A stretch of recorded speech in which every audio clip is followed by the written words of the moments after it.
하나님 말씀 마태복음 7장입니다. 마태복음 7장 13절부터 29절까지 말씀 찾으신 분 아멘 하시겠습니다. 천천히 합독하십니다. 시작.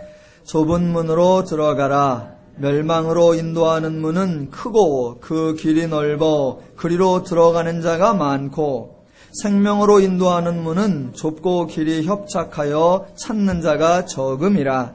거짓 선지자들을 삼가라. 양의 옷을 입고 너희에게 나아오나 속에는 노략질하는 일이라. 그들의 열매로 그들을 알지니 가시나무에서 포도를 또는 엉겅퀴에서 무화과를 따겠느냐. 이와 같이 좋은 나무마다 아름다운 열매를 맺고 못된 나무가 나쁜 열매를 맺나니 좋은 나무가 나쁜 열매를 맺을 수 없고 못된 나무가 아름다운 열매를 맺을 수 없느니라. 아름다운 열매를 맺지 아니하는 나무마다 찍혀 불에 던져지느니라. 이러므로 그들의 열매로 그들을 알리라.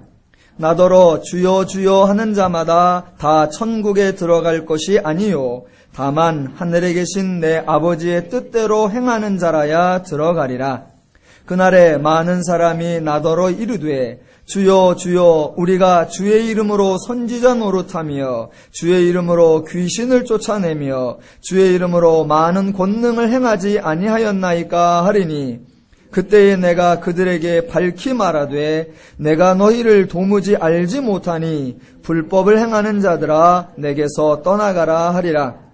그러므로 누구든지 나의 이 말을 듣고 행하는 자는 그 집을 반석 위에 지은 지혜로운 사람 같으리니 비가 내리고 창수가 나고 바람이 불어 그 집에 부딪히되 무너지지 아니하나니 이는 주추를 반석 위에 놓은 까닭이요 나의 이 말을 듣고 행하지 아니하는 자는 그 집을 모래 위에 지은 어리석은 사람 같으리니 비가 내리고 창수가 나고 바람이 불어 그 집에 부딪힘에 무너져 그 무너짐이 심하니라. 예수께서 이 말씀을 마치심에 무리들이 그의 가르치심에 놀라니 이는 그 가르치시는 것이 권위 있는 자와 같고 그들의 서기관과 같지 아니함일러라. 아멘.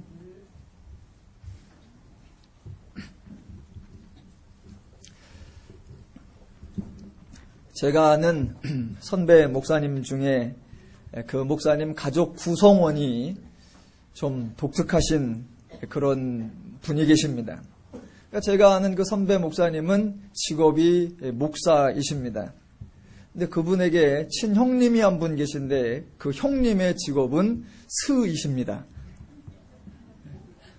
그러니까 동생은 목사고 바로 위에 형님은 스이십니다. 동생은 또 시인이며 작가이십니다. 목사님이요. 근데 형님 되시는 그 스께서도 시인이며 작가이십니다. 이 목사님께서 극동방송과 기독교 방송에 직접 나가 진행도 하시고 또 원고를 제공하시는 그런 일도 하십니다. 근데 그 스께서도 불교 방송에 나가 진행도 하시고 또 원고도 써주시고 그렇게 하십니다. 그래서 그 두 형제는 만나서 형제 간의 대화를 하면 곧 종교 간의 대화가 저절로 돼버립니다. 서로 강력하게 주장을 하면 싸움이 나니까 이렇게 덕담을 주고받는 수준에서 대화가 마무리된다고 합니다. 그때마다 이 목사님께서 스 대신 형님에게 부탁하시는 말씀이 형님도 스로서 종교 활동을 하시니까 나도 종교인으로서 제발 한 가지만 부탁을 한다. 뭐냐 하면 사람들을 도와줘라. 사람들을 어렵게 하고 사람들을 힘들게 하고 사람들에게 공갈이나 협박치지 말고 그쪽도 어차피 그런 일을 한다고 하니 그 와중에서라도 제발 사람들을 좀 도와줘라. 이렇게 간곡히 부탁을 한다고 합니다. 그러면 그 형님의 대답이 딱 한마디랍니다. 너나 잘하세요. 예. 옳은 종교와 다른 종교 그런 걸 떠나서 일단 종교라고 하면 인간을 도와야 합니다. 인간이 종교에 매여서도 안 되고 인간이 신에게 종속되어서도 안 됩니다. 기독교가 마치 하나님 중심이 되어서 하나님만 영광받고 인간은 하나님의 영광을 위해 희생당하는 것처럼 인식되는 거, 그거 정말로 안타까운 왜곡입니다. 기독교는 그렇지 않습니다. 인간이 수고해서 하나님을 영화롭게 하는 것이 아니라 하나님이 수고해서 인간을 자유롭고 평안하게 하는 것, 그게 기독교의 핵심입니다. 오늘도 본문을 통해서 하나님 때문에 우리가 어떻게 평안할 수 있으며 하나님 때문에 우리가 두려움과 떨림을 느낀다면 그것이 얼마나 잘못된 것인가를 확인해 보도록 하겠습니다. 13, 14절은 지난주에 했는데 잠깐만 다시 한번 반복하는 마음으로 상고해 보겠습니다. 좁은 문으로 들어가라. 멸망으로 인도하는 문은 크고 그 길이 넓어 그리로 들어가는 자가 많고 생명으로 인도하는 문은 좁고 길이 협착하여 찾는 자가 적음이라. 마치 중학교 교과서에 나오는 어떤 시 같습니다. 제목 가지 않은 길. 지은이 로버트 프로스트. 노랗게 물든 숲속에 두 갈래 길이 있었습니다. 난 나그네 몸으로 두 길을 다 갈 수 없어 아쉬운 마음으로 그곳에 서서 한쪽 길이 덤불 속으로 감돌아간 끝까지 한참을 그렇게 바라보았습니다. 그리고는 다른 쪽 길을 택했습니다. 먼저 길에 못지않게 아름답고 어쩌면 더 나은 듯도 싶었습니다. 사람들이 밟은 흔적은 비슷했지만 풀이 더 무성하고 사람의 발길을 기다리는 듯해서였습니다. 그날 아침 두 길은 모두 아직 발자국에 더럽혀지지 않은 낙엽에 덮여 있었습니다. 먼저 길은 다른 날로 미루리라 생각했습니다. 길은 길로 이어지는 것이기에 다시 돌아오기 어려우리라 알고 있었지만 먼 훗날 어디선가에 나는 한숨 쉬며 이야기를 할 것입니다. 숲속에 두 갈래 길이 있어 나는 사람이 덜 가는 길을 택했습니다. 그리고 그것이 내 인생을 이처럼 바꿔 놓은 것입니다. 라고. 저도 이런 거 할 줄 압니다. 지금 13, 14절은 이런 얘기를 하자는 게 아닙니다. 13, 14절은 우리 인생 앞에 여러분이 선택해야 할, 여러분이 가야 할 두 개의 문이 있다. 그런 의미가 절대로 아닌 것입니다. 왜 아니냐면 첫째, 만약 인생 앞에 두 개의 문이 있어서 자기의 길을 따라가고 그 어느 문으로 가느냐에 따라 생명이나 멸망으로 가는 것이 결정된다고 하면 기독교에서 인간은 죄인이라고 선포하는 그 가르침이 아무런 소용이 없어지고 예수가 십자가를 지어 인간을 구원하였다라고 주장하는 그 내용 또한 아무런 의미가 없어지기 때문입니다. 또 만약 생명으로 인도하는 문이 실제로 좁고 협착하다고 하면 그것은 하나님의 성품과도 맞지 않는 것이라고 했습니다. 그 길을 통과하기 위하여 내가 수고하고 고생하고 험난한 과정을 거쳐야만 한다면 그 문을 거친 사람이 있을 때에 그 상태를 하나님이 나를 도우셨다, 하나님의 은혜를 받았다라고 생각할 사람은 아무도 없고 하나님께 감사할 사람도 없습니다. 하나님은 인간을 위해 아무것도 해주지 않고 도움도 주지 않은 채 그저 바라보고만 있는 관객에 불과할 뿐입니다. 그런 분을 인생의 주관자라고 하든가 우리의 섭리자라고 칭송할 이유가 없단 말입니다. 또 본문에는 또 하나의 대조가 등장합니다. 그리로 들어가는 자는 많고와 찾는 자가 적음이라. 이렇게 되어 있어도 그 의미를 정확하게 이해하셔야 됩니다.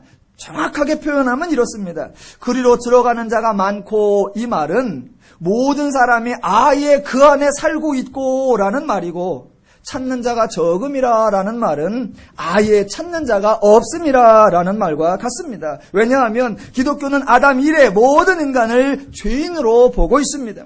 절대로 인간을 중립적 위치에 두지 않습니다. 한 생명이 태어나면 그에게 앞으로 자신의 삶을 어떻게 살아가느냐에 따라 생명이나 멸망이 결정된다, 그렇게 말하지 않습니다.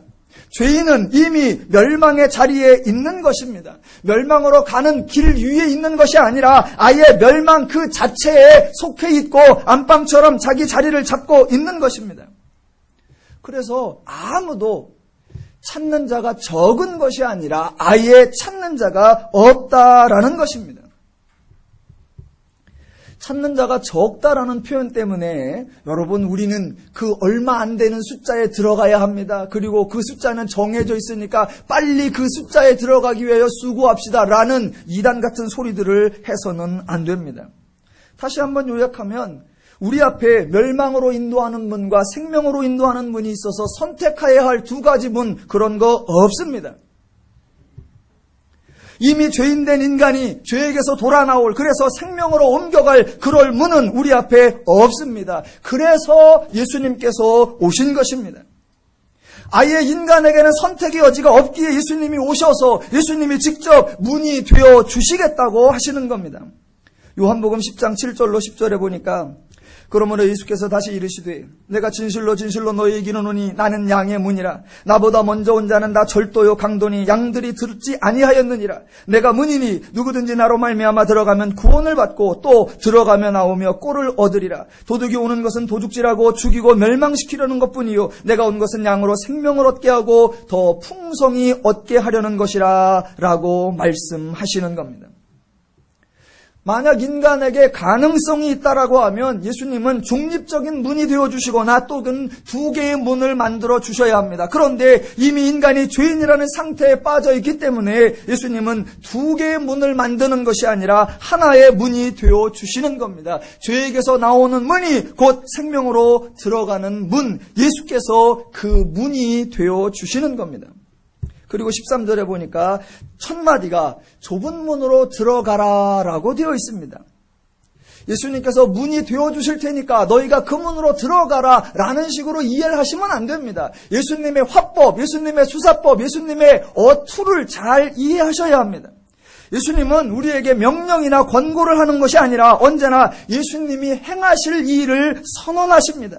예수께서 오셔서 선택의 여지를 주고 문을 만들어주어 너에게 기회를 주겠다라고 말하는 것이 아니라 아예 결과를 주시는 겁니다. 그래서 표현은 좁은 문으로 들어가라 라고 되어 있지만 제발 좀 그 안으로 들어가라 라고 말하는 것이 아니라 너희를 그 생명의 문으로 집어넣어 주겠다라고 하나님이 선포해 주시는 겁니다.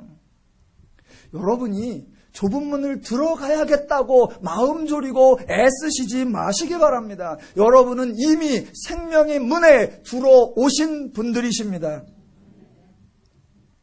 또 그래 은혜로 일단 생명의 문에 들어오기는 했는데 이제 들어왔으니 그 생명의 길을 가야 되는데 들어오는 건 은혜로 왔지만 생명의 길을 가려고 하니 그 생명의 길은 더더욱이나 어렵고 힘든 길이구나 라고 생각하시지 마시기 바랍니다. 생명의 길은 넓고 평안하고 자유롭고 행복하고 신나는 길입니다. 토요일이니까 어제죠. 어제 말 그대로 저희 지방에 한 교회 개척 예배가 있었습니다. 다녀왔습니다. 축사를 했습니다. 여러분 축사는 뭐 하는 얘기예요? 축하하는 얘기입니다. 축하하는 얘기. 그런데 어제도 축사인데 축사가 아니라 죽사야. 일단 한마디는 해놨어요. 이렇게 하나님의 교회가 또 세워진 것을 축하드립니다. 그런데 요즘이 참 불경기이고 요즘에 사람들이 참 하나님의 말씀에 듣기를 좋아하지 아니하고 이제 목사님과 사모님께서 고난의 길, 십자가 길에 들어가셨는데 잘 견디시기 바랍니다. 축하하는 자리에 마음이 아픕니다. 생명의 길을 어렵고 힘든 걸로 생각하기 때문에 그래요. 성도들의 마음속에 좀 편안하고 자유롭고 즐겁고 신나면 죄책감이 들어옵니다. 예수님께서는 고난의 길을 가셨는데 우리는 자유로운 길을 갈 수 있는가? 그분이 고난의 길을 갔다면 우리도 고난의 길을, 그분이 십자가를 졌다면 우리도 십자가를 이라고 생각하시면 안 됩니다. 그분이 고난의 길을 갔으니 나는 평안의 길을 갈 수 있고 그분이 십자가를 졌으니 나는 면류관을 쓸 수 있게 되었구나. 그래서 그분을 감사하고 그분을 믿고 그분을 칭송하는 것입니다. 넓고 편하고 자유롭고 행복한 생명의 길을 만끽하시기를 주님의 이름으로 축원합니다. 여러분이 좁은 문 생명의 길을 통과하셨고 지금 생명의 삶을 누리고 계시다라고 하는 확신이 분명히 서야 그 다음에 15절부터 이야기가 됩니다. 15절 보겠습니다. 거짓 선지자들을 삼가라.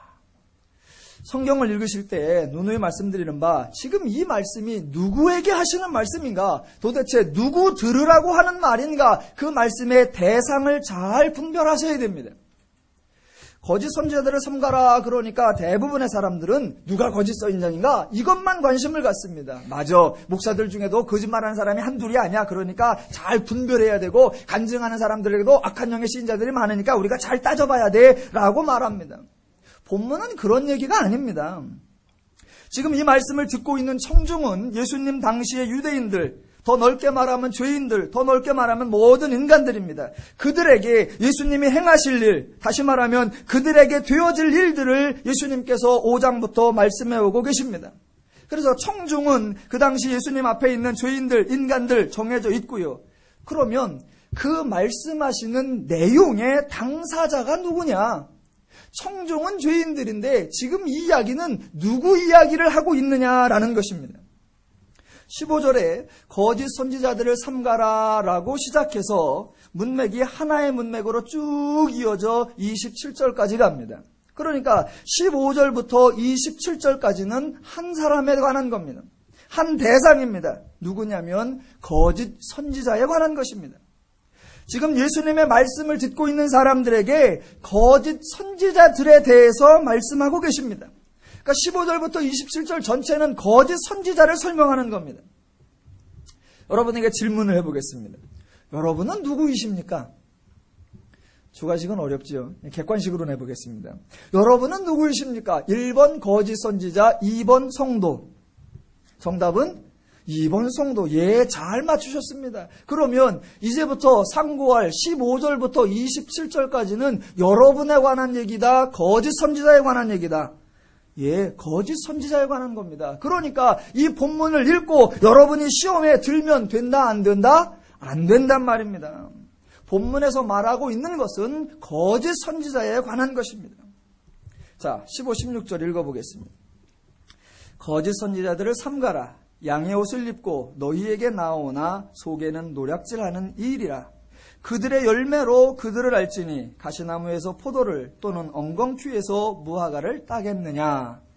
16절에 보니까 그들의 열매로 그들을 알지니라고 되어 있습니다. 여기서 말하는 그들이 누구냐면 거짓 선지자들입니다. 즉 거짓 선지자들의 열매로 그들이 거짓 선지자인 것을 분별하고 알라라는 말입니다. 지금 이 본문은 성도인 저와 여러분이 서로를 분별하고 서로를 시험해보라라는 말이 아니라 거짓 선지자에 관한 말입니다. 열매를 통하여 거짓 선지자를 분별해내고 그래서 거짓 선지자들에게 속지 말라라는 말이지, 우리들 가운데 누가 거짓 선도가 있는지 없는지 시험하고 분석하여 내어서 그들을 분리내어 쫓아버려라 이런 말이 아닙니다. 지금 이 말씀을 적용해야 하는 대상은 거짓 선지자입니다. 절대로 성도가 아닙니다. 열매로 그들을 알리라라는 이 말씀을 교회에서 성도 간에 아유 열매로 알아보라 그랬어 라고 적용하는 게 아니란 말입니다.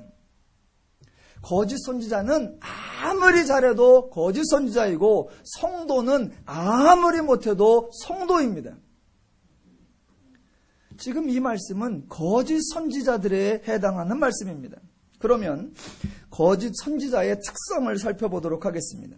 본문에 거짓 선지자가 자세하게 소개되어 있습니다. 다시 한번 15절. 거짓 선지자들을 삼가라. 양의 옷을 입고 너희에게 나오나 속에는 노략질하는 이일이라.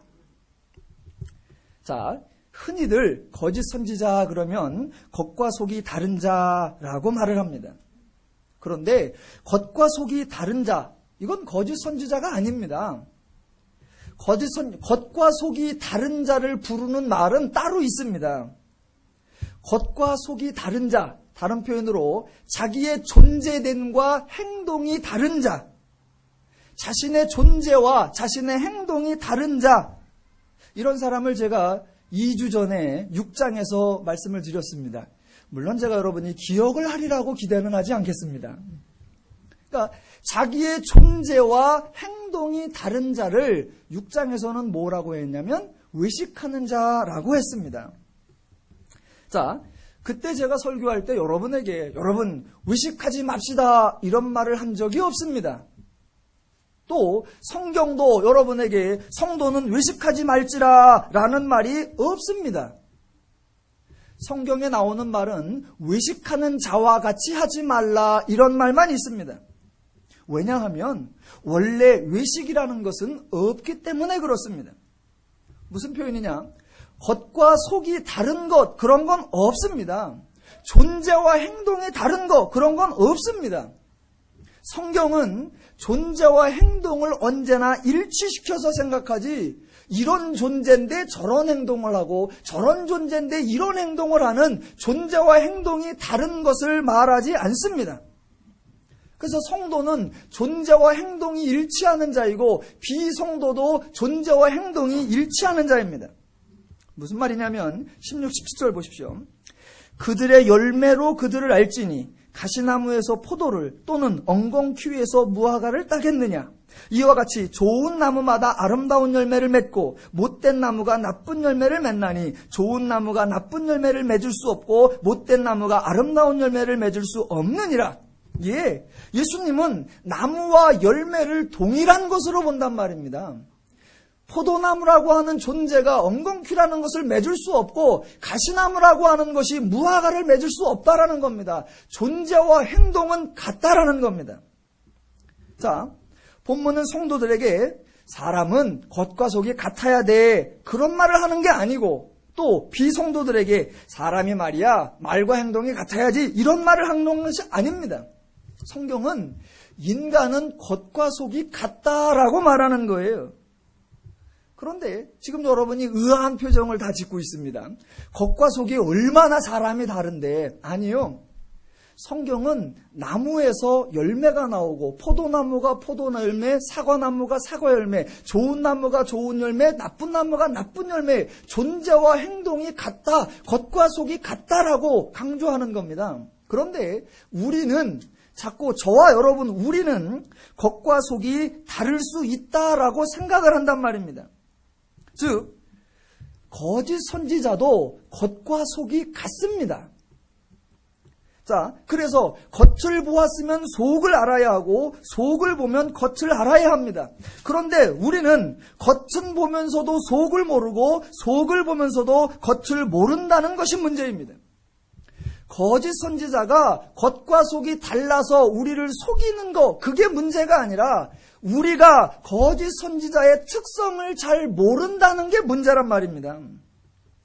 거짓 선지자들이 거짓을 행치 말아야 한다라는 게 중요한 것이 아니라 우리가 거짓 선지자의 특성을 바로 알아 속지 말아야 한다라는 게 포인트란 말입니다. 예를 들어보겠습니다. 자, 사기꾼이 있습니다. 자, 사기꾼이 사기치는 사람입니다. 그런데 사기꾼을 여러분이 딱 보면 사기꾼처럼 보입니까? 아닙니다. 아주 나이스해 보입니다. 젠틀해 보이고 친절해 보이고 정확해 보이고 분명해 보입니다. 자, 사기꾼이 속으로는 사기칠 마음을 먹고 겉으로는 친절하게 해주면 그거는 겉과 속이 다른 것입니까? 같은 것입니까? 그건 겉과 속이 같은 것입니다. 왜냐하면 그게 사기꾼의 성품이기 때문에 그렇습니다. 아니, 사기꾼이 한마디 딱 들어보니까 저거 사기야. 그게 느껴질 정도면 그건 사기꾼이 아닙니다. 사기꾼이 아주 자상하고 부드럽고 친절하게 상대해 준다라는 건 그건 사기꾼의 본성과 사기꾼의 성품에 아주 적합하게 행동을 하고 있는 겁니다. 자, 거짓 선지자의 특징이 뭐냐면 양의 옷을 입고 너희에게 나오나 속에는 노략질하는 일이라는 것입니다. 이게 거짓 선지자의 특징이에요. 이 거짓 선지자를 보고 야, 양의 옷을 입었으면 양처럼 굴어 라고 말해서도 안 되고 야, 일이면 이리 옷을 입어야지 라고 말해서도 안 됩니다. 거짓 선지자의 특징은 겉과 속이 다르다라는 건데 그게 다른 게 아니라 원래 그런 거다라는 걸 알아야 한단 말입니다. 그게 거짓 선지자의 특징이라는 것을 우리가 알고, 그래서 그 거짓 선지자를 분별할 줄 알고, 더 나아가 그 거짓 선지자에게 속지 않아야 한다라는 게 본문의 강조입니다. 자, 어디까지 나가냐면 좀 더 보겠습니다. 자, 16절과 20절에 똑같은 말이 반복됩니다. 뭐라고 나오냐면 그들의 열매로 그들을 알지니입니다. 그래서 사람들은 늘 열매에 관심을 갖습니다. 그래서 늘 성도들끼리도 하는 말, 좀 두고 봅시다. 지금 저들이 진짜인지 가짜인지 잘 구분이 안 되는데 조금 지나가서 그거 하는 행동을 보고 열매를 보면 진짜인지 아닌지 다 나오니까 그때 가서 판단합시다. 조금만 더 봅시다. 열매로 알지니 그랬으니 더 봅시다. 아니요. 성경은 그런 얘기를 하는 게 아니에요. 열매를 강조하는 게 아니라 성경은 나무를 강조하는 겁니다. 좋은 나무마다 아름다운 열매를 맺고 못된 나무가 나쁜 열매를 맺나니 좋은 나무가 나쁜 열매를 맺을 수 없고 못된 나무가 아름다운 열매를 맺을 수 없느니라 라고 나오는 겁니다. 열매에 따라 나무됨이 달라지는 것이 아니라 나무 때문에 열매가 결정되는 것입니다. 성경은 열매 이야기를 하는 게 아니라 나무 이야기를 하는 겁니다. 나무 이야기. 자, 그런데 더 나아가 그러면 너희는 좋은 열매를 맺기 위하여 좋은 나무가 되어라 이런 말이 아닙니다. 성경은 우리에게 좋은 나무가 되라 그런 말씀은 단 한 번도 없습니다. 왜냐하면 좋은 나무가 되는 것은 우리가 할 일이 아니라 하나님이 하실 일이기 때문입니다. 하나님이 성도를 하나님의 포도나무로 만들어 주시는 것입니다. 그래서 저와 여러분은 하나님의 좋은 나무가 되신 것입니다. 이렇게 보니까 좋은 나무 틈새 나쁜 나무도 좀 몇 개 섞여 있는 것 같고, 뭐 지금 제가 당장 누가 나쁜 나무라고 말할 수는 없고 얼마 지나지 않으면 이제 열매가 다 나서 나쁜 나무가 가려질 것 같아요. 성경은 이런 얘기를 하는 게 아니에요. 지금 이 자리에는 나쁜 나무는 한 그루도 없습니다. 비록 지금 열매가 없고 비록 지금 엄한 게 나오는 것 같고 엉뚱한 게 나오는 것 같고 틀린 게 나오는 것 같아도 이 자리에는 다 좋은 나무만 계십니다. 성경은 우리에게 나쁜 나무, 좋은 나무, 그래서 좋은 나무가 되라라고 말하는 게 아니라 너희는 좋은 나무다라고 선언을 해버리는 겁니다. 그래서 우리가 좋은 나무인 것을 알아서 행여 우리에게 조금 안 좋은 열매가 열리는 것 같아도 우리는 좋은 나무이라는 것을 알아야 하며, 혹시 나쁜 나무에게서 조금 좋은 열매가 맺히는 것 같을지라도 그건 나쁜 나무라는 것을 분별해내라라는 겁니다. 자, 19절에 보면 이런 말이 나옵니다. 27절까지 가야 연결 다 결론이 나오니까 좀 따라와 보시기 바랍니다. 19절에 가보면 아름다운 열매를 맺지 아니하는 나무마다 찍혀 불에 던져지느니라. 이런 구절을 읽고 가슴이 철렁하고 두렵고 떨리면 안 됩니다. 이 구절을 읽고 두려워 떠는 것이 아니라 성도는 신나서 기뻐서 들들 방방 떠야 됩니다. 왜냐하면 이런 19절 말씀 같은 것은 경고의 말씀이 아니라 확증의 말씀이기 때문입니다.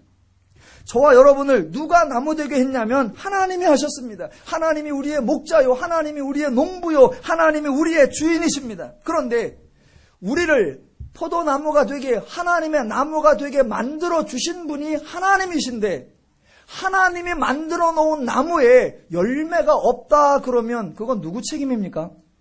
하나님 책임이에요? 내 책임이에요? 그거 하나님 책임입니다. 그래서 이 말씀은 하나님의 담대함이요, 하나님의 자신감이요, 하나님의 능력의 선언입니다. 내가 너희를 좋은 나무로, 돌감람나무이던 너희를 참감람나무로 바꾸어 놓았다. 내가 너희를 그렇게 바꾸어 놓고 때에 따라 비와 물과 양분을 다 주었다. 그래서 만약 너희들 중에 하나라도 열매를 맺지 못하면 그거 찍어내버려서 내가 무능한 농부라고 판단을 먹고 욕을 먹어도 될 만큼 나는 자신이 있다. 하나님의 그런 선언입니다. 마태복음 5장 할 때 제가 그 과외 선생님 예를 드렸습니다. 예. 과외 선생님이 새로 부임을 해서 아이를 맡았을 때 그 아이에게 좋아, 너 이제 요번 중간고사에서 90점 이하가 나오면 너 때려쳐. 이제 난 너 안 가르쳐. 여러분, 과외 선생님은 학생이 없으면 굶어 죽는 거예요. 학생이 떨어뜨리면 안 됩니다. 가능한 학생을 붙잡고 있어야 돼요. 그런데 90점 이하가 나오면 너는 내가 안 가르친다 라고 말하는 건 당당하게 너는 내가 너를 맡았으니 기본이 90점 이상이 나오도록 내가 책임지겠다 그 말입니다. 그러니까 지금 이것도 아름다운 열매를 맺지 아니하는 나무마다 찢겨 불에 던지느니라. 좋아, 단 하나도 열매 맺지 못하는 나무가 없도록 내가 책임지고 그렇게 보살피고 관리하고 돌보고 그렇게 양육해 낼 것이다. 하나님이 저와 여러분을 좋은 나무로 만들어내시고 좋은 열매를 풍성히 맺게 해주시겠다고 약속하시는 선포이신 겁니다. 혹시 여러분의 모습을 돌아보면서 내가 무슨 좋은 나무야 라고 자책하시거나 아무리 둘러봐도 열매는 고사하고 싹이라도 튀어야 될 거 아니야 라고 자조하시는 분이 있을지라도 이 말씀을 읽으시고서 기대하시며 소망하시며 하나님께서 나에게 이루어 놓은 것을 알아가시면 여러분의 삶 속에 그 열매를 구현해내고 누리실 수 있게 되는 것입니다. 자, 오늘 본문의 핵심은 15절 초반부에 거짓 선지자를 삼가라라는 말입니다. 삼가라라는 말은 다른 표현으로 거짓 선지자를 조심하라라는 것입니다. 왜 거짓 선지자를 조심해야 할까요? 결론은 속으면 손해를 보기 때문입니다. 자, 그런데 단순하게 그냥 속이는 자, 거짓말하는 자라고 표현한 것이 아니라 거짓 선지자라고 했습니다. 왜 선지자라고 했느냐? 선지자는 그 당시에 가르침을 주고 교훈을 주고 인도해 주는 자입니다.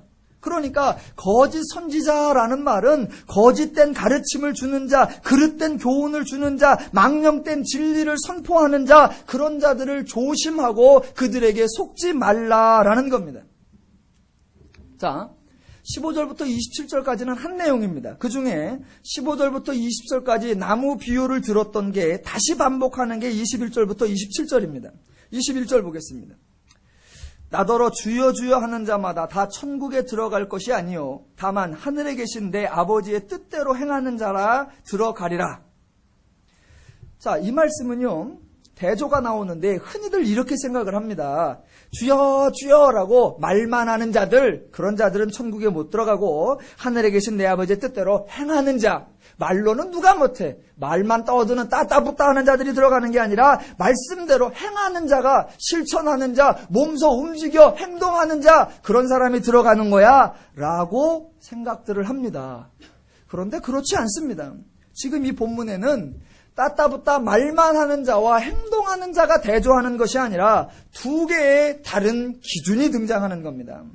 하나는 자기 뜻이고 또 다른 하나는 하나님의 뜻입니다.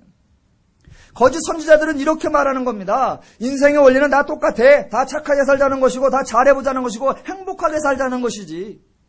그거는 누가 말 못해. 어디 딴 데 가면 나쁜 거 가르치나? 어디 가면 원수를 미워하라고, 누구는 누구 죽이라고 그러나? 다 좋은 거 가르치고 착하게 살자고 가르치지. 문제는 그렇게 말로 떠들어대는 게 아니라 행동이야. 실천으로 옮기는 거야. 라고 거짓 선지자들은 말이냐 행동이냐를 대조시킨단 말입니다. 예, 행동하는 거 물론 중요합니다. 정말로 중요합니다. 그런데 더욱 중요한 것은 그 행동이 옳은 내용, 진리에 기초하여 하는 행동이냐라는 말입니다. 자, 그 21절을 22, 23절에 다시 한번 반복하고 24, 27절에 다시 한번 반복합니다. 보겠습니다. 21절, 22절.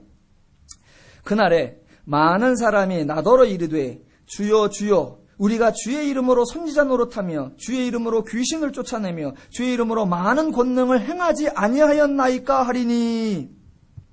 자, 22절에서 문제가 되는 것은 행동을 안 했다는 것이 아닙니다.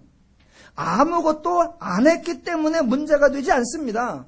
본문에 나오는데도 그들은 참으로 많은 것을 했습니다. 선지자 노릇도 했고요, 귀신도 쫓아냈고요, 많은 권능을 행했습니다. 행위가 넘쳐난단 말입니다. 문제는 말만 하고 행동을 안 했다가 아니라 행동이 너무너무 많다. 그런데 하나님의 뜻대로 한 행동이었느냐라는 말입니다. 그랬더니 또 금세 맞아. 우리들 가운데 어떨 때는 우리가 하나님의 뜻대로 할 때도 있지만 어떨 때는 우리 좋다고 할 때도 있잖아. 그러니까 우리들 가운데 하나님의 뜻대로 하지 않고 내 뜻대로 하는 거 그건 나쁜 거야. 아니요. 지금 이 대상은 성도 얘기가 아니라 거짓 선지자 얘기라고 했습니다. 거짓 선지자 얘기. 자, 거짓 선지자 얘기 15절부터 20절에 표현되면 나쁜 나무 이야기를 하는 겁니다. 나쁜 나무는 열매가 하나도 없는 것이 아니라 나쁜 나무에도 많은 열매가 있듯이 거짓 선지자에게도 많은 교훈과 많은 가르침과 많은 이적과 많은 기사와 많은 권능이 있다는 것입니다. 여러분, 교훈, 기독교만 교훈을 가르칩니까? 아니요. 저쪽에서도 교훈 얘기 많이 합니다. 이적과 기적, 그거 우리만 얘기합니까? 아니요. 저쪽에서도 이적과 기적이 많이 나옵니다. 권능, 그거 우리만 행합니까? 아니요. 저쪽에서도 권능이 많이 나옵니다. 지금 성도들을 대상으로 어떨 땐 우리가 하나님 마음으로 하고 어떨 땐 우리가 우리 뜻대로 하고 이런 얘기를 하는 게 아니라 우리 모두는 다 좋은 나무로 보는 거고 우리 좋은 나무와 저쪽에 나쁜 나무를 지금 대조하는 겁니다. 자, 그래서 저들도 하나님을 안 믿는 저들도 많은 가르침, 많은 교훈, 많은 덕담들이 있고 거기에도 이적과 기적이 나오고 거기에도 권능이 많이 있다는 겁니다. 그래서 그들에게도 그렇게 많은 행동이 있다는 거예요. 자, 그러니까 23절 그때에 내가 그들에게 밝히 말하되 그들이 나중에 하나님 전에 와서 말하기를 좋습니다. 내가 교회는 안 나갔지만 내가 하나님을 믿지는 않았지만 내가 바르게 살았고 내가 착하게 살았고 내가 이웃 사람을 도와주며 살았고 진리를 행하며 살았고 많은 이적을 행했고 놀라운 일들을 했고 권능을 많이 했습니다. 라고 실제 행한 행동을 들고 나올 거란 말입니다. 그때 23절 내가 그들에게 밝히 말하되 내가 너희를 도무지 알지 못하나니 불법을 행하는 자들아 내게서 떠나가라 하리라. 예, 그들이 말만 하고 행동을 안 한 것이 아니라 행동을 많이 했어요. 그 행동을 예수님은 뭐라고 하느냐? 불법을 행하는 자들아 라고 말하는 겁니다. 그리고 내가 너희를 도무지 알지 못하느니 떠나라 라고 말하는 겁니다. 자, 이렇게 말을 하면 사람들은 또 금세 반론이 이렇게 들어옵니다. 저거 봐. 또 자기네들만 옳대. 기독교는 하여튼간 배타적이고 기독교는 하여튼간 독선적이고 기독교는 지들만 잘났대. 이런 얘기가 아니라 자, 예수님 말씀은 저들이 겉으로는 양의 옷을 입었으나 속으로는 노략질하는 일이라 라는 것을 구분하라는 겁니다. 우리들이 그걸 잘 구분 못한다는 거예요. 저들은 나쁜 나무, 즉 죄인이기에 저들에게서 교훈이 나오고 가르침이 나오고 덕담이 나오고 삶의 원리가 나오는 것 같지만 그들은 나쁜 나무이기에 결국 나쁜 열매만 있는 거라는 걸 분별하라는 겁니다. 예수님은 그걸 분별하기 때문에 속지 않는데 대부분의 성도들은 그걸 분별하지 못하기 때문에 다 거기에 속는단 말이에요. 그래서 예수님이 거짓 선지자들을 삼가라, 거짓 선지자들을 조심하라, 거짓 선지자들의 가르침과 교훈과 원리에 속지 마라라는 말입니다. 조금만 더 나가 보겠습니다. 자, 그것을 다시 한번 24절부터 27절까지 또 다른 예를 들어서 반복합니다. 자, 행동하느냐, 행동하지 않느냐 이런 문제가 아닙니다. 24절 그러므로 누구든지 나의 이 말을 듣고 행하는 자는 그 집을 반석 위에 다시 한번 누구든지 나의 이 말을 듣고 행하는 자는 이라고 나오고 26절에 보니까 나의 이 말을 듣고 행하지 아니하는 자는 이라고 나옵니다. 그래서 사람들은 행하는 자와 행치 아니하는 자라고 구분을 합니다. 그런데 그렇게 구분하는 게 아니에요. 잘 보세요. 24절 다시 한번. 이 말을 듣고 행하는 자는 그 집을 반석 위에 지은이라고 나옵니다. 예, 지었습니다. 짓느라고 행동을 했다는 거예요. 그리고 26절 나의 이 말을 듣고 행하지 아니하는 자는 그 집을 모래 위에 지은. 예, 여기도 지었습니다. 그러니까 행한 거예요. 둘 다 행한 것이 맞습니다. 대조를 이렇게 하는 거예요. 저와 여러분도 행했고 저쪽 사람들도 우리보다 더 많이, 더 큰 이적, 더 놀라운 권능들을 행했다라는 거예요. 그러면 뭐가 다르냐? 자, 누린교회의 유명한 퀴즈 대회죠. 반대말 찾기를 한번 해보겠습니다. 반대말을 이번에 딱 찾으시면 설교를 이해하신 거고. 자, 반대말 찾기 잘 들어보시고 5초에 생각하실 여유를 드리겠습니다. 들은 것을 행하는 자의 반대말은 무엇일까요? 들은 것을 행하는 자, 들은 것을 행치 않는 자라고 말하면 안 된다는 겁니다. 그러면 행한 자와 행치 않는 자가 나오니까 행동과 안 행동의 대조가 난단 말입니다. 지금 본문은 그 얘기가 아니에요. 행한 건 다 행했단 말입니다. 그러니까 들은 것을 행한 자의 반대말은 안 들은 것을 행한 자예요. 즉 하나님께서 말씀해 주셨으면 들은 바 그 말씀을 듣고 그 말씀대로 행하는 자여야 되는데, 들었고 어떤 자는 듣지도 않았고 어떤 자는 들었는데 뭐야 이건 말도 안 되네, 그렇게 해가지고는 어떻게 해 라고 무시해버리고 그대로가 아니라 내가 가지고 있는 생각, 내가 옳다고 생각하는 생각, 내가 맞다고 생각하는 생각, 내 기준, 내 가치, 내 원리를 가지고 행하는 자. 그러니까 행한다라는 건 같단 말입니다. 그런데 이 사람은 듣고 그 하나님의 말씀, 들은 바 그대로 하나님의 원리와 기준과 가치와 방식으로 행하는 자와 들은 거 말고 내 원리, 내 가치, 내 기준, 내 방식, 다른 표현으로 죄의 가치, 죄의 기준, 죄의 원리, 죄의 방식으로 행하는 자라가 되는 겁니다. 그래서 하나님의 기준과 가치와 원리를 가지고 듣고 행한 자라는 걸 본문의 표현대로 하면 좋은 나무요, 거기서 행하는 것은 좋은 열매라라고 말하고, 자기가 가지고 있는 것, 죄인인 수준에 불과하니까 나쁜 나무고, 그 나쁜 나무에서 나오는 모든 행위, 그거는 나쁜 열매가 되는 거고, 또 주여 주여 내가 주 앞에 나와 선지자 노릇하며 귀신을 쫓아내며 많은 권능을 행하지 아니하였나이까? 행했다. 그런데 그건 들은 대로가 아니라 네 멋대로 너의 죄의 사고방식과 기준과 원리와 방식대로 행한 거 아니냐. 그러니까 불법을 행하는 자들아 나는 너를 모른다 라고 대조되어 나오는 겁니다. 사람들은 자신들이 알고 있는 원리, 즉 죄의 원리 말고 다른 원리, 즉 하나님의 원리가 있다는 것을 생각하지 못합니다. 그래서 새로운 원리, 새로운 기준, 새로운 가치를 선포하지 못합니다. 그래서 새로운 기준과 원리와 가치는 한 번도 말하지 못한 채 언제나 더더욱이 열심히 내자, 더더욱이 수고하자, 더더욱 많이 헌신하자, 더더욱 크게 헌신하자, 그 얘기밖에 할 수 없는 거예요. 그러나 성경은 그런 얘기를 하는 게 아니라 이전에 가지고 있던 죄의 사고방식, 죄의 기준, 죄의 가치와는 전혀 다른 새로운 하나님의 기준, 하나님의 원리, 하나님의 방식을 따라 행하라라는 말입니다.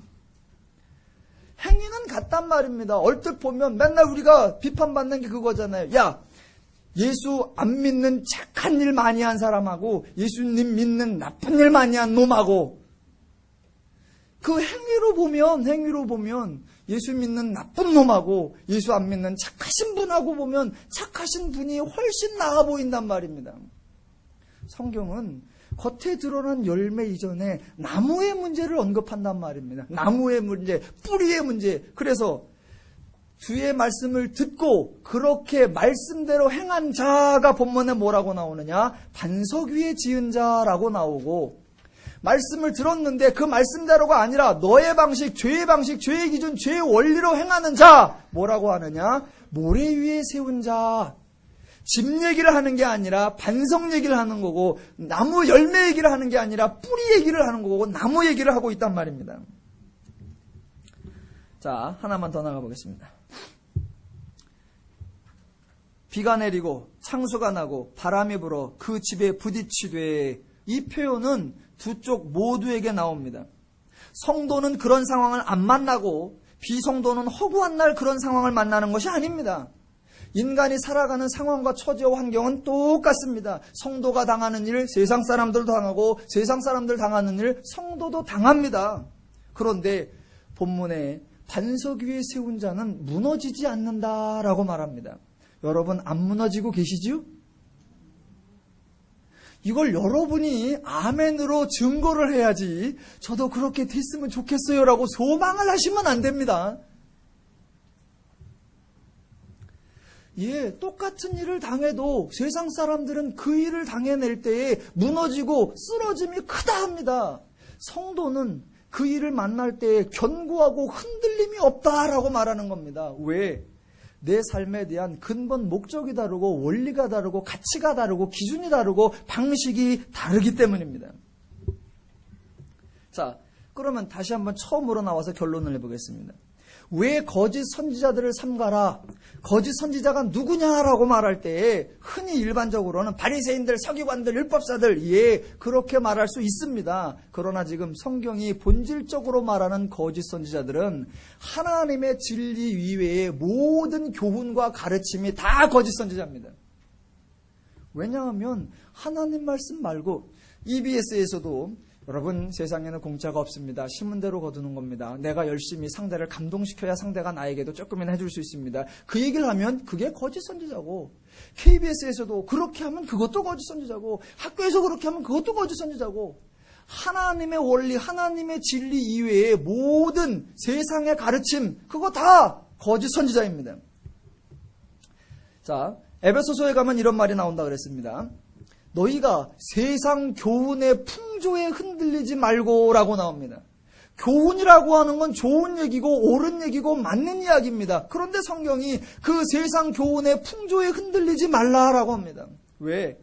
그게 죄의 원리 속에서는 죄의 원리로는 작동을 하는 겁니다. 그러나 하나님의 원리가 딱 들어오면 이건 전혀 차원이 달라져 버리는 거예요.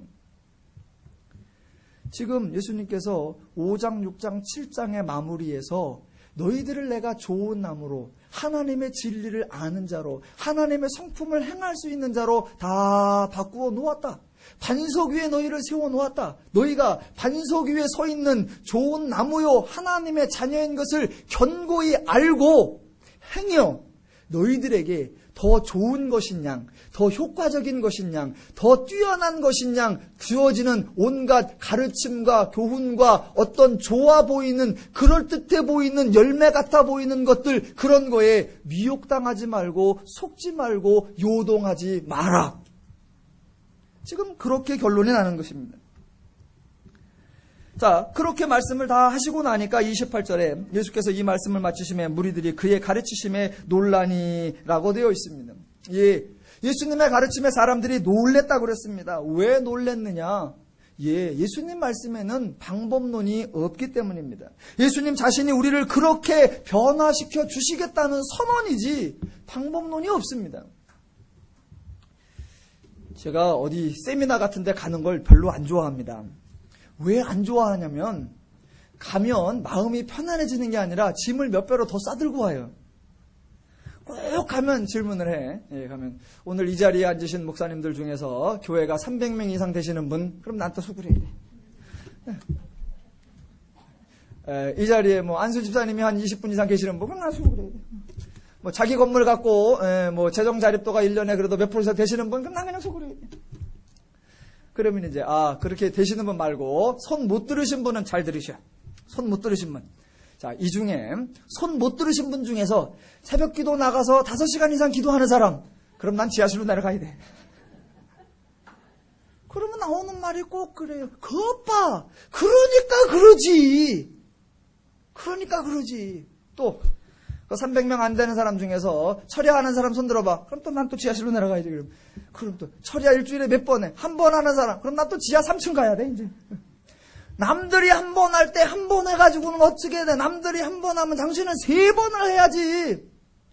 그러니까 세미나 갔다 오면 나는 잠을 자면 안 되고 밥을 먹으면 안 되고 숨을 쉬면 안 돼. 갔다 오면 할 일만 덤태기로 늘어나지 전혀 평화와 자유와 안식이 없어지. 그래서 제가 성경 읽기를 정말 좋아합니다. 왜냐하면 성경 읽으면 하라는 얘기가 별로 없어. 내가 해줄게. 내가 다 했다. 할렐루야. 막 지하 5층에서 내려와갖고 막 옥상으로 올라가, 옥상으로. 하늘을 붕붕 떠. 거짓 선지자들의 가르침과 진리의 가르침이 얼마나 다른지를 구분해야 합니다. 하나님께서 너희를 위하여 오셔서 양의 문이 되어 주셔서 우리를 좋은 나무로 반석 위에 세워 주셨다는 것을 알아. 그 반석 위에 있는 삶을 살아나갈 생각을 해야 되는데 우리 모두가 아직도 다 거짓 선지자들의 가르침에 미혹되어서 목표를 가지고 꿈을 가지고 비전을 가지고 그걸 위해서 달려가자고 합니다. 누누이 말씀드린 바 도전, 꿈, 비전 좋은 겁니다. 그런데요, 꿈을 가지고 있는 자는 말 그대로 꿈을 가진 거예요. 그런데 예수님으로 말미암아 구원 얻은 자, 성취된 자, 완성된 자, 다 이룬 자는 결과를 가지고 있는 자입니다. 여러분, 꿈을 가진 자는 말 그대로 꿈이에요. 결과를 가진 건 결과란 말입니다. 그런데 죄의 원리가 교묘하게 속인단 말입니다. 딱 결과를 이루고 나면 죄의 원리는 뭐라고 말하냐면 허무하대. 다 이루고 나서 이제 나태하고 이제 더 이상 아무런 소망이 없대. 아니죠. 꿈을 가졌을 때가 허망한 거죠. 왜? 될지도 모르고 안 될지도 모르고 그거 가진 사람 중에 실제로 한 사람이 몇 명이나 돼요. 꿈은 이루어진다? 아이고. 그거 꿈꿔서 된 사람 100만 명, 1000만 명 중에 하나도 안 돼요. 성경은 너는 결과를 가졌다라고 말하면 얼마나 분명한 거며 얼마나 확실한 거며 얼마나 풍성한 거냐 말입니다. 죄의 원리는 그런데 꿈을 가진 자 아니요. 저 여러분은 결과를 가진 자, 내용을 가진 자, 성취를 가진 자, 완성을 가진 자, 그 누구도 저와 여러분을 흉내낼 수 없으며 비교할 수 없으며 어느 누구도 우리를 능가할 자가 없는 하나님의 완성품이신 저와 여러분이십니다. 거짓된 선지자들, 거짓된 가르침, 거짓된 교훈에 미혹되지 마시고 하나님의 원리를 분명히 아시고 여러분의 성도된 하나님의 완성된 풍성한 은혜를 삶 속에 날마다 누려가시기를 주님의 이름으로 축원합니다. 기도하겠습니다.